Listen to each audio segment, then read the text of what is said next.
رب العالمين والعاقبة للمتقين والصلاة والسلام على رسوله وعلى آله وأصحابه ومن تبعهم إلى إحسان يوم الدين. أما بعد، أعوذ بالله من الشيطان الرجيم. بسم الله الرحمن الرحيم. وإذ قلنا للملائكة اسجدوا لآدم فسجدوا إلا إبليس أبى واستكبر وكان من الكافرين. وقال رسول الله صلى الله عليه وسلم: لا ينظر الله يوم القيامة إلى من جر إزاره بطرا، أو كما قال صلى الله عليه وسلم. سبحانك لا علم لنا إلا ما علمتنا إنك أنت العليم الحكيم.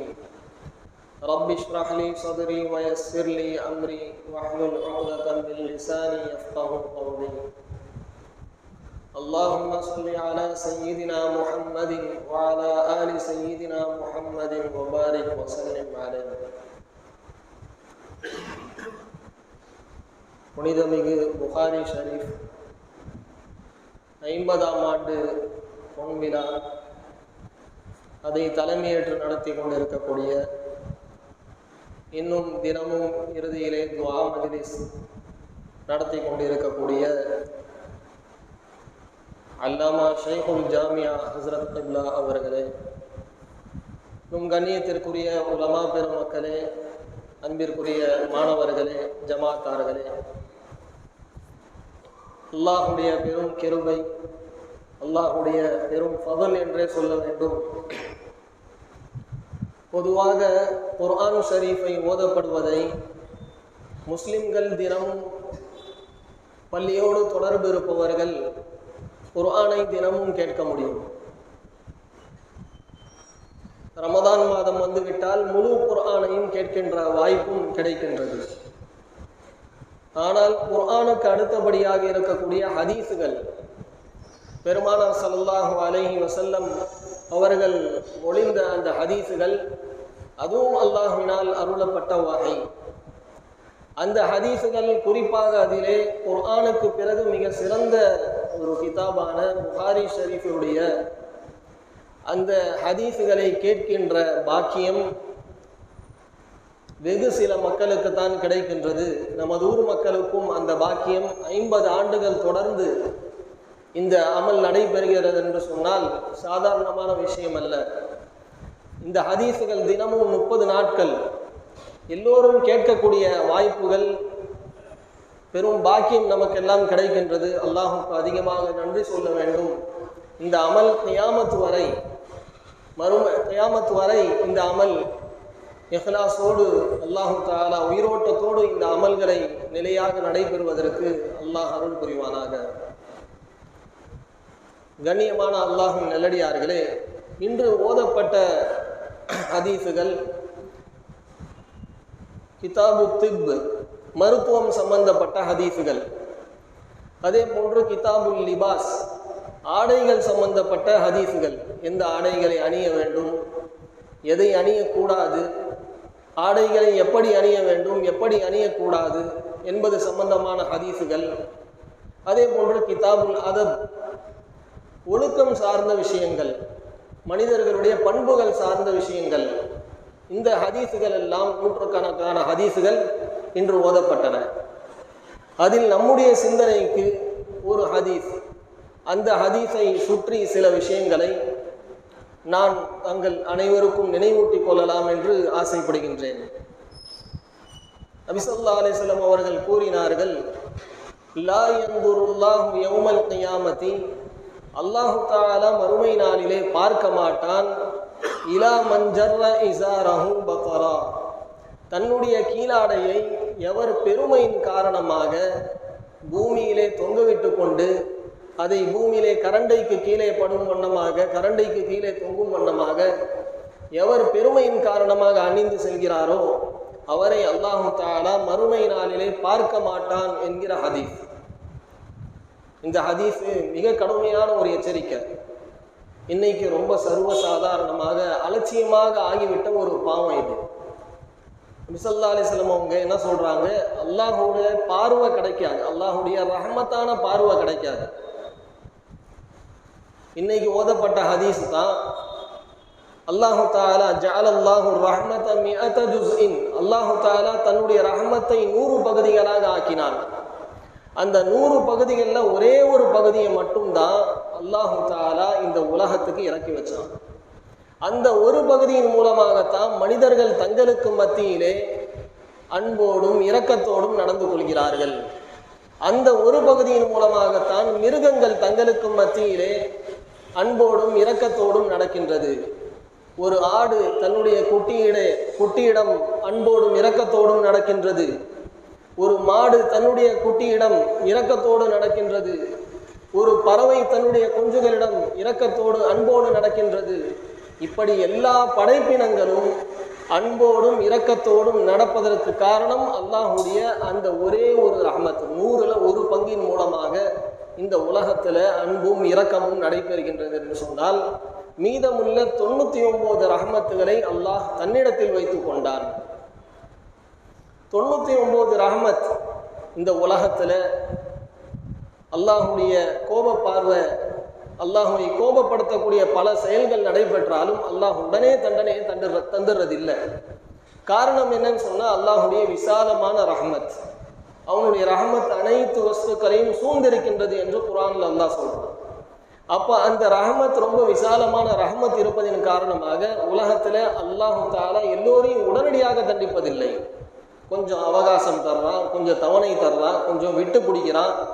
எப்படியாவது அடியார்கள் தம்மின் பக்கம் திரும்பி வரமாட்டார்களா என்று அல்லாஹு தஆலா காலம் கொடுக்கிறான். அதே போல மறுமையில அல்லாஹுடைய விசேஷமான அந்த ரஹ்மத்தின் மூலமாக எல்லா மக்களுக்கும் அல்லாஹுடைய ரஹ்மத், அதாவது முஸ்லிம்கள் மூமின்கள் அனைவருக்கும் அல்லாஹுடைய ரஹ்மத் மறுமையில கிடைக்கும். அர் ரஹ்மான் ரஹீம் சூரா ஃபாத்திஹால ஓதுறோம். அர் ரஹ்மான், இந்த உலகத்தில் அல்லாஹுடைய ரஹ்மத் எல்லா மக்களுக்கும் உண்டு. அர் ரஹீம், மறுமையில் அல்லாஹுடைய ரஹ்மத் முஸ்லிம்களுக்கு மட்டும். மறுமையில் அல்லாஹுடைய ரஹ்மத் சில மக்களை அல்லாஹ் எப்படி சில மக்களை நரக வேதனையிலிருந்து காப்பாற்றுவான், அல்லாஹுடைய ரஹ்மத். சில மக்களுக்கு நரகத்தில் வேதனைகள் குறைக்கப்படும், அல்லாஹுடைய ரஹ்மத். சில மக்களுக்கு சொர்க்கத்திற்கு அல்லாஹு தஆலா அனுப்புவான், அல்லாஹுடைய ரஹ்மத். சில மக்களுக்கு சொர்க்கத்தில் அந்தஸ்துகளை உயர்த்துவான், அல்லாஹுடைய ரஹ்மத். சில மக்களுக்கு கேள்வி கணக்குகளை லேசாக்குவான், அல்லாஹுடைய ரஹ்மத். இப்படி அல்லாஹுடைய ரஹ்மத் பல்வேறு கட்டங்களில் மறுமை நாளில் ஏற்படும். அப்படி ரஹ்மத்துகள் நிறைந்த அந்த காலகட்டத்தில் கூட, அந்த மறுமை நாளில் கூட அல்லாஹு தஆலா சிலரை தன்னுடைய அருள் பார்வையால் பார்க்க மாட்டான்னு சொன்னால் எவ்வளோ பயங்கரமான எச்சரிக்கை. அதில் ஒரு விஷயம்தான் தங்களுடைய கீழாடையை கரண்டைக்கு கீழே அணிந்து செல்வது. பெருமையின் காரணமாக தங்களுடைய கீழாடையை கரண்டைக்கு கீழே அணிந்து செல்வது ரொம்ப பயங்கரமான ஒரு எச்சரிக்கை. குர்ஆன்ல வைலுல் முத்தஃபிஃபின் சூறால, அந்த சூறால ஒரு வசனம் வரும், கல்லா இன்னஹும் அர் ரப்பிஹிம் யௌமைதில் லமஹ்ஜூபூன். அன்றைய நாளில் அவர்கள் தங்களுடைய காஃபிர்களை பற்றி சொல்லி கொண்டு வரும்போது, அவர்கள் தங்களுடைய ரப்பை பார்ப்பதை விட்டும் அவர்கள் திரையிடப்படுவார்கள். அவர்களுக்கு அல்லாஹுவை பார்க்கக்கூடிய பாக்கியம் கிடைக்காது, அல்லாஹும் அவர்களை பார்க்க மாட்டான். அதற்கு பிறகு அல்லாஹ் சொல்றான், சும்ம இன்னஹும் லஸாலுல் ஜஹீம், பிறகு அவர்கள் நரகத்திலே நுழைவார்கள். முதல்ல அல்லாஹுடைய பார்வையை விட்டும் தடுக்கப்படுவார்கள். அடுத்ததா அல்லாஹ் சொல்றான், நரகத்திலே அவர்கள் நுழைவார்கள். இமாம் ஷாஃபி ரஹிமஹுல்லா இந்த ஆயத்தை ஓதிட்டு சொல்லுவாங்க, அல்லாஹ் தஆலா நரகத்துல நுழைய வைக்கிறது இருக்குது, இதைவிட பயங்கரமான ஒரு தண்டனை என்னன்னு சொன்னா, அல்லாஹுவை பார்ப்பதை விட்டும் அல்லாஹ் நம்மை பார்ப்பதை விட்டும் தடுக்கப்படுறது இருக்கு பாருங்க. அல்லாஹுடைய பார்வை நம்ம மேல கிடைக்காம, அல்லாஹுவை பார்க்கறது நமக்கு அந்த பாக்கியம் கிடைக்காம இருக்குது, இது பெரிய அதாபுன்னு சொல்லுவாங்க. அல்லாஹு தஆலா நரகத்தில் நுழைவதை விட இதை முற்படுத்தி சொல்லி இருக்கிறான். அப்போ அல்லாஹுடைய பார்வை, அருட்பார்வை நமக்கெல்லாம் கிடைக்கணும்னு சொன்னா, இந்த ஆபத்தான ஒரு பாவம், அலட்சியமாக இன்னைக்கு கருதப்படக்கூடிய இந்த பாவம், நாம பெருமையின் காரணமாக நம்முடைய ஆடைகளை கீழே கரண்டைக்கு கீழே அணிந்து செல்லக்கூடாது. பெருமை இருக்குதே ரொம்ப மோசமான ஒரு பயங்கரமான ஒரு பண்பு. வானலோகத்தில் ஏற்பட்ட முதல் பாவம் அல்லாஹு தஆலா குர்ஆன்ல சொல்றான், வஇத் குல்னா லில் மலாயிகத்தி இஸ்ஜுது லி ஆதம். ஆதம் அலைஹிஸ்ஸலாம் அவர்களை படைத்து விட்டு அல்லாஹ் சொன்னா, ஆதமுக்கு நீங்களா சஜிதா செய்யுங்கன்னு சொன்னான். அப்போ மலக்குமார்கள் உடனே என்ன பண்ணாங்க? ஃபஸஜது. அல்லாஹ் சொன்னா உடனே சஜிதா செஞ்சிட்டாங்க. ஏன் எதுக்குன்னெலாம் கேட்கல. இவருக்கு நாங்கள் ஏன் எதுக்கு சஜிதா செய்யணும், இவருக்கு நாங்கள் எதுக்கு சஜிதா செய்யணும், நாங்கள் உன்னை அதிகமாக வணங்கி கொண்டே இருக்கிறோம், உன்னை இபாதத் செஞ்சு கொண்டே இருக்கிறோம், இவர் இப்போதான் படைக்கப்பட்டிருக்கிறாரு, நாங்கள் ஒளியால் படைக்கப்பட்டவங்க, இவர் மண்ணால் படைக்கப்பட்டிருக்கிறாரு அப்படின்னு சொல்லி தங்களுடைய அறிவை பயன்படுத்தி அவங்க பேசலை, பெருமை அடிக்கலை. அல்லாஹ் சொன்னால் உடனே அவர்கள் ஃபஸஜது, உடனே சஜிதா செய்தார்கள். ஒரே ஒரு நபர் மட்டும் சஜிதா செய்த, இல்லா இப்லீஸ். இப்லீஸ் எப்படிப்பட்டவன்? அல்லாஹு தஆலா அவ்வளோ இல்முகளை கொடுத்துருந்தான், அவ்வளோ ஹிக்மத்துகளை அவனுக்கு கொடுத்துருந்தான், மலக்குமார்களுக்கு ஆசிரியராக இருந்தான், அவ்வளோ அந்தஸ்துகள் அவனுக்கு இருந்தும் கூட தன்னுடைய அறிவை பயன்படுத்திட்டான். அல்லாஹுடைய கட்டளைக்கு முன்பாக தன்னுடைய அறிவை பயன்படுத்தி பெருமை அடித்தான். அல்லாஹ் உடனே சொன்னா, ஃபஹ்ருஜ் மின்ஹா, இந்த இடத்துலேருந்து வெளியே போயிடு, ஃபஇன்னக ரஜீம், நீ விரட்டி அடிக்கப்பட்டவன், நீ விரட்டி அடிக்கப்பட்டவன் சொல்லி அல்லாஹு தஆலா உடனே அவனுக்கு தண்டனை கொடுத்தா. அந்த சொர்க்கத்திலிருந்து அவனை வெளியே இந்த மண்ணுக்கே தள்ளிட்டான் அல்லாஹு தஆலா. அப்போ மிக பயங்கரமான ஒரு பாவம் என்னன்னு சொன்னா பெருமை அடிக்கிறது. பெருமை அடிக்கிறது இருக்குது ரொம்ப மோசமான பாவம். குர்ஆன்ல அல்லாஹு தஆலா ஃபிரௌனை பத்தி சொல்லும்போது அவனும் பெருமையின் காரணமாக மூசா அலைஹிஸ்ஸலாமை பத்தி சொல்லும்போது என்ன சொன்னான்? அம் அனா கைரும் மின் ஹாதல்லதி ஹுவ மஹீனு வலா யகாது யுபீன். என்ன சொன்னான்? இவர் ரொம்ப இழிவானவர், இவர் தெளிவாக இவருக்கு பேசக்கூட தெரியாது, இவர் சிறந்தவரா நான் சிறந்தவனா அப்படின்னு சொல்லிட்டு பெருமை அடிச்சான். ஆனா ரப்புக்குமுல் அலா, நான் மிகப்பெரிய இறைவன், நான் சாதா ரப்பு கிடையாது, நான் தான் ரப்புகளுக்கெல்லாம் மிக உயர்ந்த இறைவன் நான் தான் அப்படின்னு சொல்லி பெருமை அடிச்சான். அல்லாஹு தஆலா அவனை மிக மோசமான முறையில் தண்ணீரில் மூழ்கடிச்சு அவனை மரணிக்க வச்சான். காரூன் தன்னுடைய செல்வத்தின் மூலமாக பெருமை அடிச்சான். இன்னமா ஊதீதுஹு அலா இல்மின், எனக்கு இல்மின் காரணமாக, எனக்கு வழங்கப்பட்ட என்னுடைய அறிவின் காரணமாக நான் இதையெல்லாம் ஈட்டிக் கொண்டேன் அவனுக்கு பெருமை அடித்தான். அல்லாஹு தஆலா அவனையும் அவனுடைய செல்வங்களையும் எல்லாத்தையும் அழித்தொழிச்சான். அப்போ பெருமை இருக்குதே மிக மோசமான ஒரு பாவமாக இருக்குது. நபி ஸல்லல்லாஹு அலைஹி வஸல்லம் அவர்கள் சொல்வார்கள், இந்த பெருமை நம்முடைய உள்ளத்தில் அணு அளவு கூட வந்துடக்கூடாது, அணு அளவு கூட நம்மளுடைய உள்ளத்துல வந்துடக்கூடாது. நபி ஸல்லல்லாஹு அலைஹி வஸல்லம் அணு அளவு யாருடைய உள்ளத்துல பெருமை இருக்குமோ அவர் சொர்க்கம் நுழைய முடியாது அப்படின்னு சொன்னாங்க. உடனே அங்க இருக்கக்கூடிய ஒரு சஹாபி கேட்டாரு, யா ரசூலல்லாஹ், ஒரு நபர் தன்னுடைய ஆடை அழகான முறையில இருக்கணும், அழகான ஆடை அணிந்து கொள்ளணும், அழகான காலணி செருப்பு அணிஞ்சு கொள்ளணும்னு ஒருத்தர் ஆசைப்படுறாரு, இது பெருமையான்னு கேட்டார். நபி அவங்க சொன்னாங்க, அழகான ஒரு வார்த்தை சொன்னாங்க, இன்னல்லாஹ ஜமீல் யுஹிப்புல் ஜமால், அல்லாஹு தஆலா அழகானவன், அவன் அழகை விரும்புகின்றான். எனவே நம்முடைய அல்லாஹ் கொடுத்திருக்கக்கூடிய நிஅமத்துகளை வெளிப்படுத்துவது பெருமை அல்ல, மாறாக உள்ளத்துல பெருமையுடைய எண்ணத்தோடு அவைகளை வெளிப்படுத்தணும்னு சொன்னா அது பாவமாயிடும். அப்ப அல்லாஹுடைய நிஅமத்தை நான் வெளிப்படுத்துறேன், அல்லாஹு தஆலா அழகை விரும்பக்கூடியவனா இருக்கிறான், நான் இந்த அழகை நான் வெளிப்படுத்துறேன் அப்படிங்கிற நோக்கத்துல நம்ம செஞ்சோம்னு சொன்னா அது பெருமை ஆகாது.